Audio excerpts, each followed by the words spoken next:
please join me in welcoming Kara to tell us a little bit about her dissertation.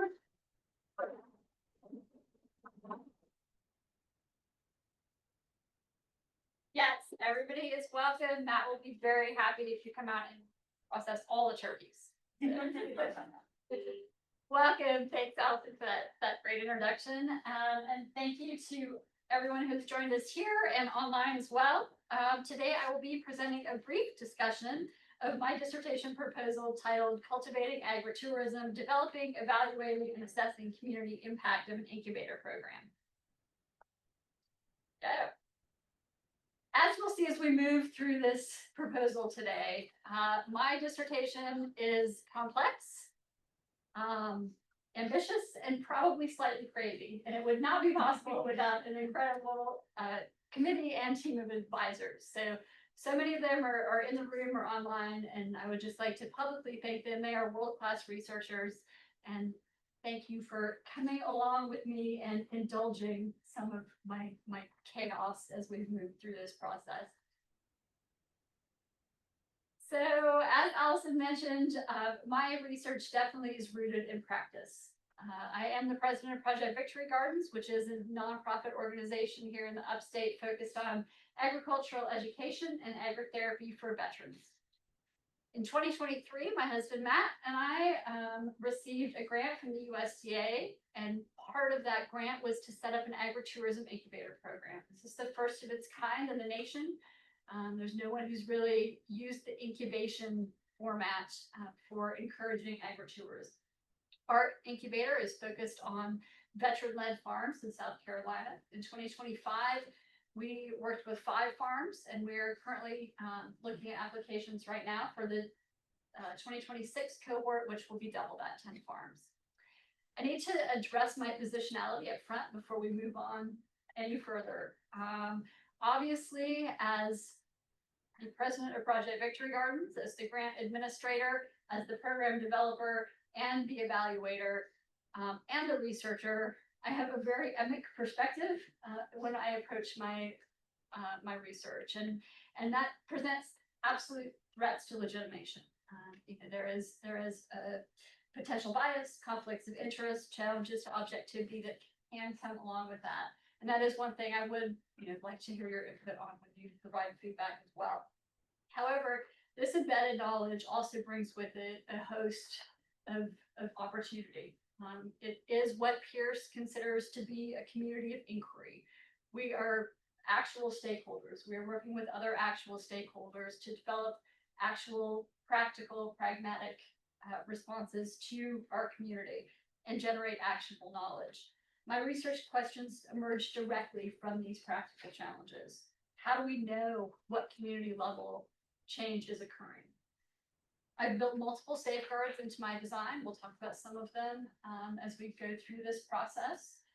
Some of those are external evaluation. We have external evaluators through the grant. They conduct all the interviews and focus groups, things of that nature. Member checking and transparent reflexivity. I am very upfront about my positionality within my dissertation proposal, as I will be within all of my research. As Dr. Duffy often reminds me, we are not here to get a doctorate of parks, rec, or tourism. We're here to get a doctorate of philosophy. And my philosophy grounds everything that I do in all of my research choices. I am deeply rooted in a classical Peircean pragmatism, not the philosophical nihilism pragmatist perspective that is associated with Rorty social consensus. Truth is not social consensus. But Pierce's pragmatic maxim that holds the meaning of concepts lies in their practical consequences. What are we doing for our community? That's ultimately why we are doing this research. This resonates because agriculture is fundamentally a pragmatic endeavor. We hypothesize through seed selection. We test through cultivation, and we evaluate through our harvest outcomes. That is the pragmatic maxim in action. This mirrors Pierce and Dewey's understanding of scientific inquiry as ongoing experimentation within communities. This is what we research because this is what we do, and it's part of the community that we are accountable to. For my research, this means that inquiry is fundamentally a relational work. Agriculture in South Carolina is relational. And I think that the work that Matt and I have done really shows that. Like farming, good research develops through patient attention, responsive adaptation, and accountability to community flourishing. So this paradigm not only drives my approach to research, but it drives my choice of methods. It's why I use mixed methods. It also drives my choice of the community capitals framework.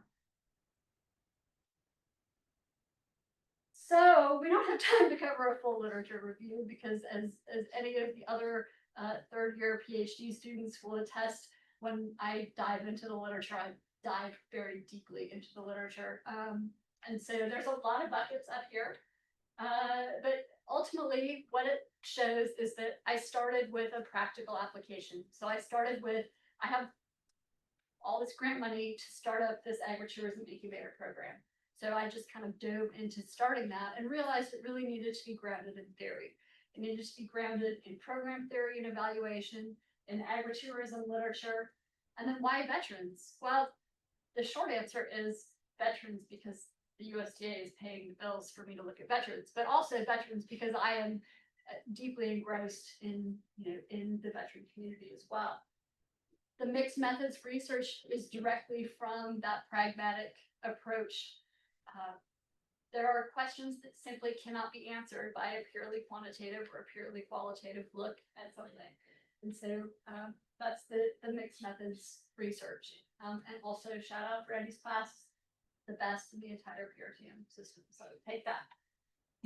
Community capitals framework is a theoretically robust and pragmatically applicable approach to community development and rural development and fits very nicely within the work that I'm doing. Entrepreneurial foundations have really come up more and more as I've gotten further into this process and looking at rural entrepreneurship, the space of community development within that rural entrepreneurship has become important to my work. Veteran pedagogy is important because that is the group that I am working with in this incubator program. And so kind of looking at some of those pedagogical decisions that we've made throughout the process. And then the cross-domain integration really represents kind of the scholarly approach to this, bringing it all together with Flora and Adhikari and Westland and some others to tie that entrepreneurship framework, entrepreneurship theory in with the community capitals framework and really bring those together is important to me. So my dissertation follows a 3-article dissertation embedded within what I call a 6-chapter monstrosity.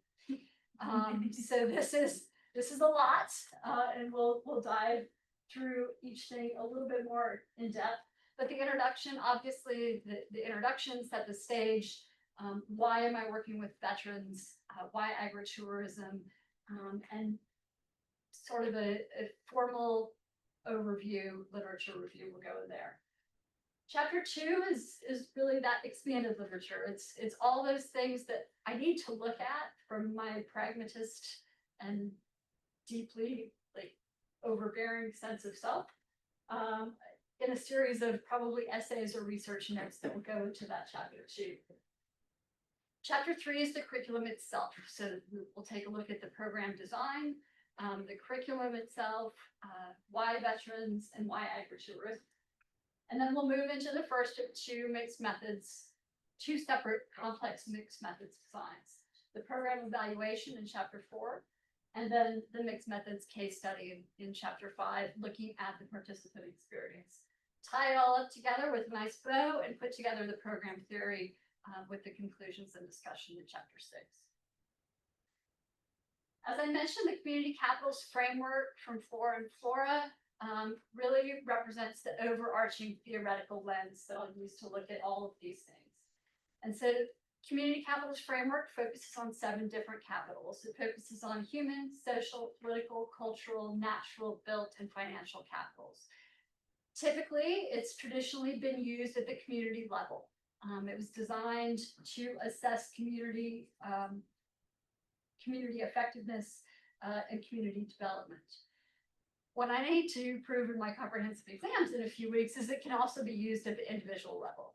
And so looking at it as both an agent of community change, but also of individual change, and looking at some of that. Born and Lamb from UGA have done a lot of work on validating individual scales for the community capital framework. At the individual capital or at the individual level, I think that it does provide an excellent look at how entrepreneurial capacity can be developed through capital accumulation. The conversion zone at the center sort of represents that.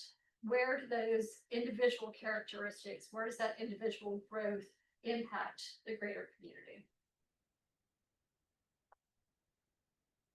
So these are the Article 1 research questions. They established a rationale for why veterans and the pedagogical framework for the Incubator program. So looking at veterans pedagogy has been very important. There are ways in the military that we teach skills that are different than a traditional approach. And so capitalizing on some of those learned and embedded traits.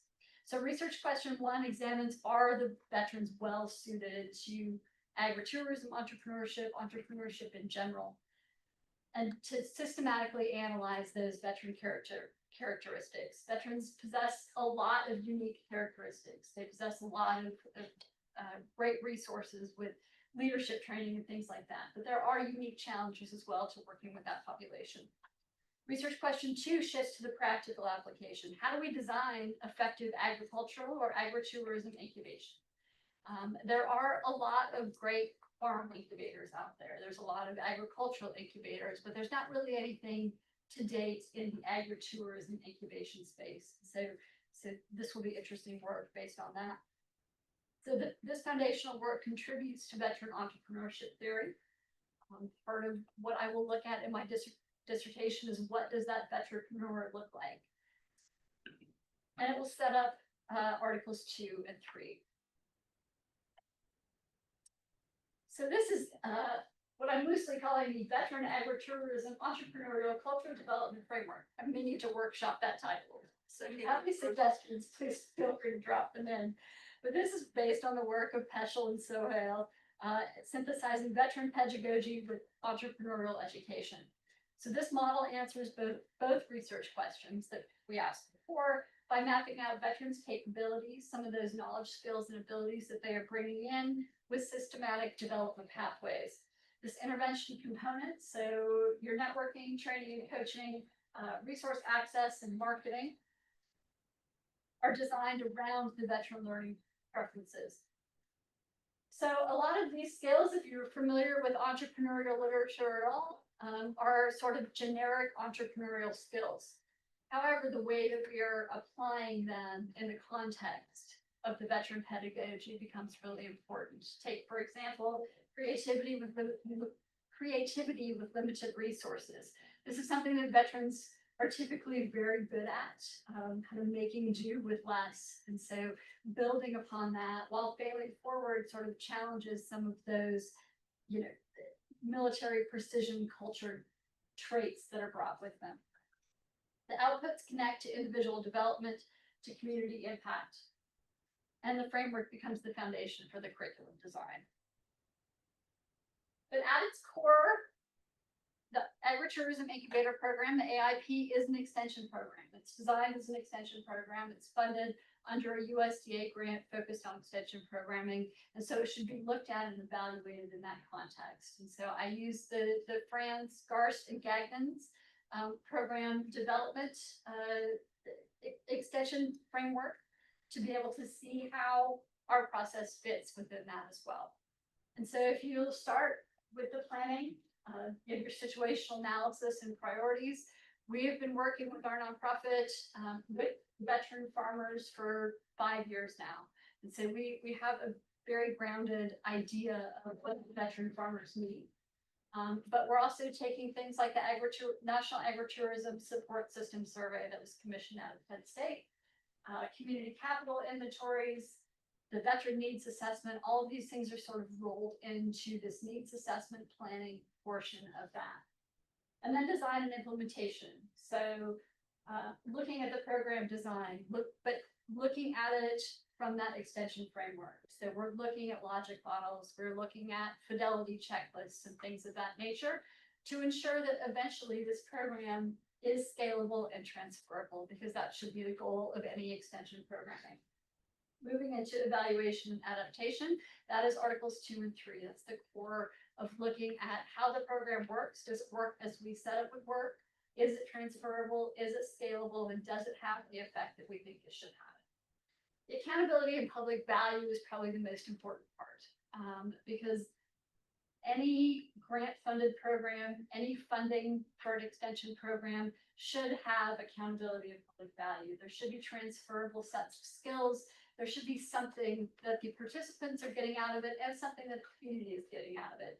And so really looking at the participant engagement and participant interaction is really important for that piece. And at its core, we have fidelity and efficacy, because those are really the core components of the Agritourism Incubator program.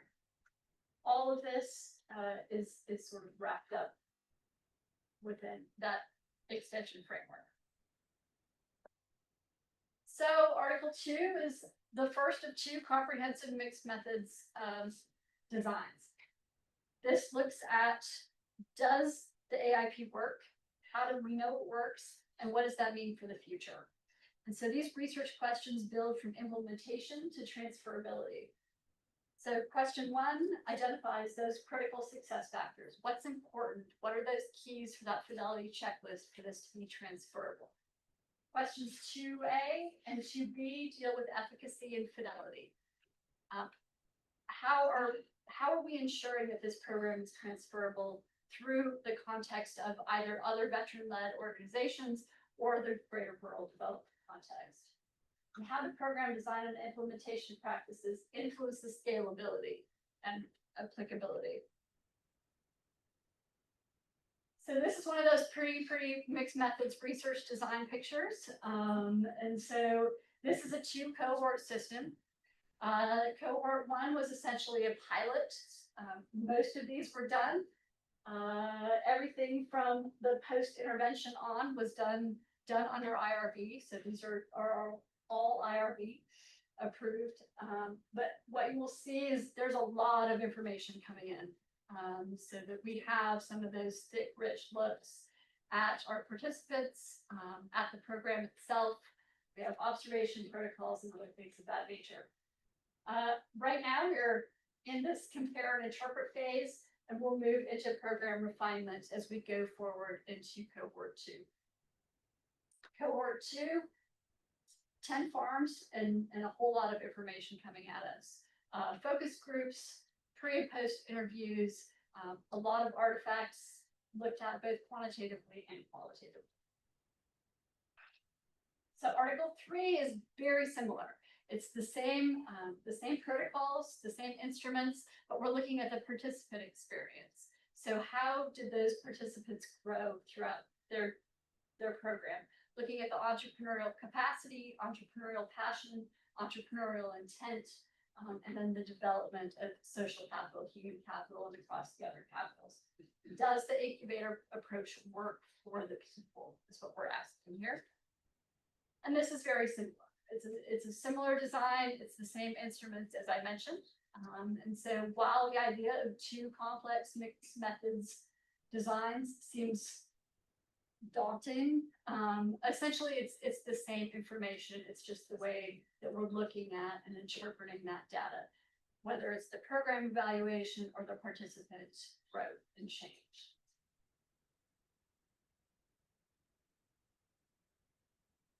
So these are all of the instruments. These were currently all approved by IRB, and IRB was approved on all of these different instruments in June of this year. So implications. I like to think my work is very important, but it's very important because it is doing actual work in the community. This is a community that we are very passionate about. We've been working with the veteran farmer population for a long time. We love agritourism because agritourism is something that can bring that diversified income to the farm. And what we find is that for new and beginning farmers, whether veteran or otherwise, getting from year 0 to year 10 or year 0 to year 5 is very difficult. Once you get to year 5, you can kind of keep going. And agritourism is really one of those ways that gets you to year 5 and then it keeps you going. And so this work, I think, is fundamentally scalable, transferable, and that's what I really need to show, and thus the depth and breadth of the research that we're putting into this agritourism incubator curriculum. Obviously, we kind of started this talking about limitations, and that's the same way that we will end it. In order to show legitimacy being kind of that equivalent to validity and credibility in quantitative and qualitative work, my reflexivity and positionality is central to all of that. And so any guidance, any suggestions you can give me to address some of that. The feasibility we've talked about as well. It is a lot. We all agree that it's a lot. And hopefully we can make it through that process. And finally, small sample size. It is a small program. So we have 5 farms the first cohort, 10 farms the second cohort, and a limited number of applications, and limited other resources that we can really pull in that veteran agritourism piece. And with that, I would love to hear your questions, thoughts, feedback. Woo!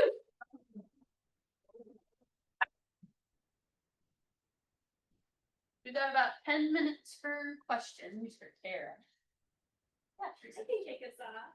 So typically I would try to convince the student to not design a program, implement the program, and evaluate it as partner.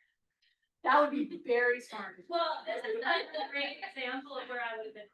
Done a fantastic job. So I'm just curious, because I know that there are a lot of people who are interested in program, implementation science and development, and the research component, because a PhD is a credential to do the research. Do you have any advice? How were you able to do that successfully with this project? Yeah, no, that's a great question. Absolutely. So we are grant funded. And so I am not on an assistantship. I don't have any of the requirements on my time that would come with an assistantship, be it research or teaching. And then I have money to spend. So so that's great. I can have people like Will Color help me out. He travels and does a lot of my instruction for me as well. Participates in my focus groups. And so having that money to design the program and to evaluate the program, and that's one of the big keys. I'm not doing my own interviewing. I'm not doing my own focus groups. We have an external evaluator as part of the grant, and I felt for positionality and reflexivity, it was important for me not to be the one interviewing them after I was the one who selected them and was the primary instructor. And so without that context, this would be a lot. But I think with some of that grant context, the other thing, if you talk to any of the other third years or any of the professors in here that have had me in their class, agritourism is the only thing that I have written about since I first started in this program. And that's what I would tell someone, if they are passionate about doing something big, start early, and commit yourself fully and vehemently to that. And that is what I wrote about in Chetta's class and Arena's class and Felipe's class and Abby's class, and it's what I've written about in every single class, and I'm deeply engaged in the literature. I think that's important. Great advice, find money, open to capacity. Love that. Yeah, is it? Thank you, Carol, with the such conclusion. I like it because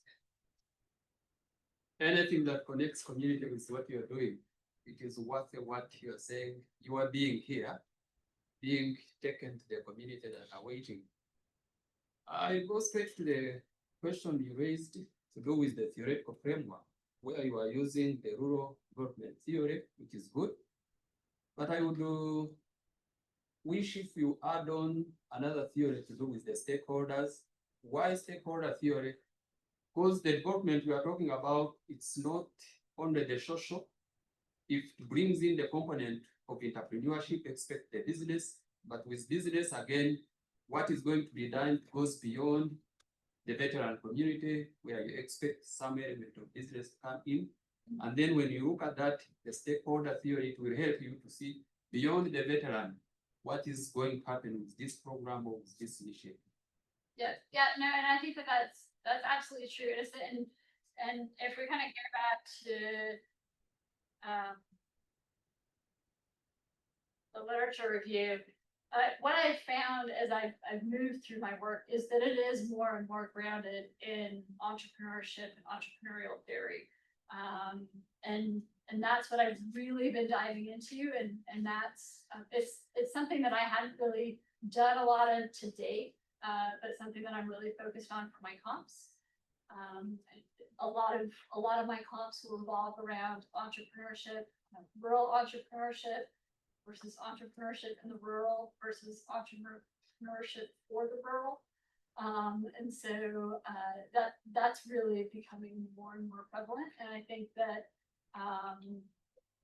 that's going to be a lot of that chapter 2 is kind of connecting that entrepreneurship to the veteran context, and then to the rural context. That embeddedness, there's a lot of work that's kind of going on around rural entrepreneurship and acceptation, kind of taking one thing and using it for something else within the rural context, and then also that embeddedness piece, and really the benefits and constraints of the embeddedness piece within the rural entrepreneurship context, because it can be very exclusionary as well. This is on behalf of Dr. Kirby Player. He's dropped a question in our Zoom chat board. What steps or written defense arguments will be used to mitigate the small sample size? The qualitative feedback, I believe, would be very rich, and thinking about proactively defending your small sample size could be helpful in what you and Matt are doing, as it's so unique and can make a transformative difference in the lives of veterans and those that they impact. Yeah, that's a great question. Thank you. Thanks for taking this time. So absolutely. So we have a few quantitative instruments that we're looking at. The National Agritourism Support System Survey was really done by Dr. Schmidt at Penn State, who's also on my committee, was really the first look at veterans and agritourism. If you look at the Census of Agriculture, which is done every 5 years, it looks at veterans and it looks at agritourism, but it doesn't look at veterans and agritourism unless you were to pull a special data set. And so we had about 150 veteran respondents to that National Agritourism Support System Survey, which is kind of that first look. And so with Dr. Schmidt, I've kind of written some of that up. And the nice thing about that survey is that they asked about it in the context of Community Capitals Framework. And so we can kind of use some of that data to help inform a lot of the things that we're doing as we move into the convergent core design, which is really the key. As far as each cohort, the first cohort had an application pool of 22. And the application also is a survey. So it is an IRB approved survey instrument. And I also ask questions across the Community Capitals Framework to pull some of that in. So 22 is not a great sample, but we'll let Ryan do a little his small sample size work and hopefully come out with some good information between cohort 1 and cohort 2. We should have another 30 or so applications in cohort 2 to be able to start drawing some conclusions. But absolutely, it is a concern as we work in such a niche population.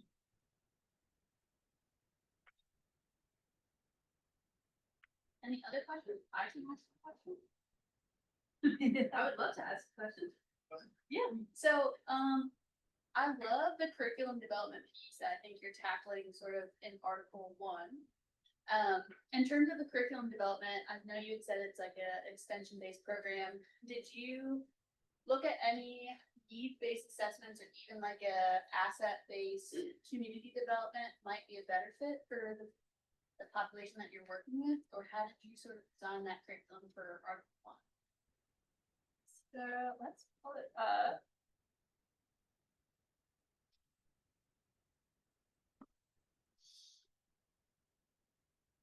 Bonus slides. Yeah. Bonus Those are slides. Yeah, there's actually 5 slides.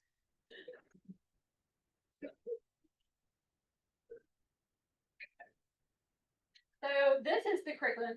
So, you know, a lot of it comes from a pretty grounded perspective. And so Matt and I have been working within the veteran agricultural education space for about 5 years, to a program called Farmer Boot Camp. We also have an internship program for transitioning service members that we've put 60 transitioning service members on farms across South Carolina over the last 3 or 4 years. And so a lot of it was informed by that. The national survey, unfortunately, the results weren't out before I really dove into the curriculum design, but a lot of that is, you know, kind of plays out within the results from the national survey as well. And then we've been very active in the agritourism scene, you know, working with Will, working with Jack Moore at the South Carolina Department of Ag, focused on the director of agritourism, and have attended a lot of these conferences and heard the same things over and over. We need agritourism. What we really find in the agritourism space is that typically farmers don't have a really strong background in tourism and the hospitality administration. And so they implement whatever works on someone else's farm. And then about 6 months later, they realize that I hate agritourism because they're not doing something that's holistically in line with their business plan, that's in line with their family dynamics, because agritourism is very personal. And that's one thing that we really learned in cohort 1, was that there was a much higher level of emotional engagement and emotional involvement than there is in some of our other programming. And so that's the great thing about having the cheap cohort system funded, is we were able to do cohort 1 and then sit down and do the post interviews, do the focus groups with stakeholders like Will, and really take a look at some of those curricular decisions that we've made along the way and see if we have to tweak some of those things before we go into cohort 2. So if you are designing a program, that is one thing I would suggest. If you have the ability, have time for a pause between iterations, because you really do need to develop that program theory. And program theory can be developed prior, but it really needs to be looked at. It's a living document as well, and needs to be addressed as you move through. But this is the program. So next June, you come on out to the farm, check all that out. We had an amazing farm to table dinner, right, Will?